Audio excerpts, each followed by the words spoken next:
He knew something was stirring, but he didn't want to know what. He knew something was watching him, but he didn't want to watch back. He opened his eyes, wondering what he would see, hoping he wouldn't feel her presence there, stood head bowed with her piercing, menacing eyes. However, he was again disheartened by the fact that she was there. She was here, he knew she was. She has been with him for so long that how could he forget her, imprinted onto his memory like an old yet unwanted friend. As his eyelids shifted begrudgingly, a chill darted across his body like a firework in midwinter.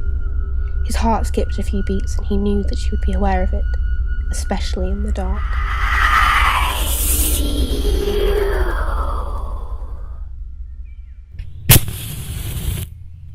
Ghosts use the night as their playground.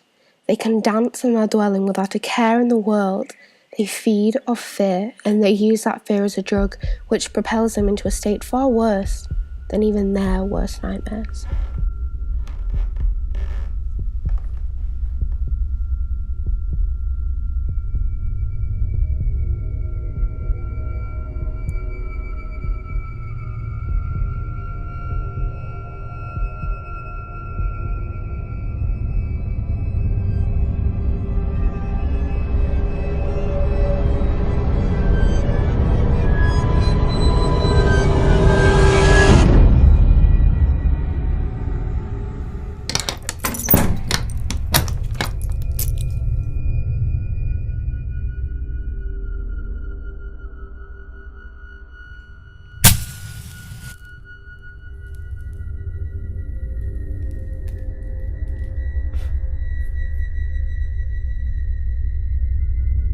His eyes were open wide now and fixed on the girl who had haunted his slumber for so long and who was stood by his bedside looking. Just looking.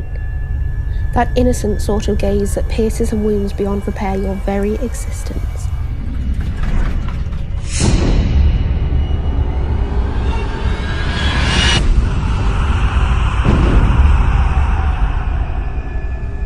He gulped and her expression changed. She was coming for him, he knew it. She got closer and closer until he could feel her icy breath whip across his cheek and her vile stench of death bleach his senses. He collapsed under her grip, which was too tight to escape from. He felt his lungs compress, his ribs snap like a twig. But then, out of nowhere, light bathed the room in colours he was familiar with. He twisted his head to the source of his previous pain, and she had vanished. She hated the light, you see. In the light, nothing can hurt you. But in the dark, it is a completely different place. A place where even the strongest of people are most vulnerable. That is why she comes and goes. He knows that in the dark she can sense his terror, hunting it down like a cat toying with her prey. The light is her only weakness. When a blanket of brightness erupts from the gap in his dusty curtains, he knows that she has fled. Until again the night comes and she will be the stronger party and he the weaker once more. It's like a game of hide and seek, only he's both being sought and hidden.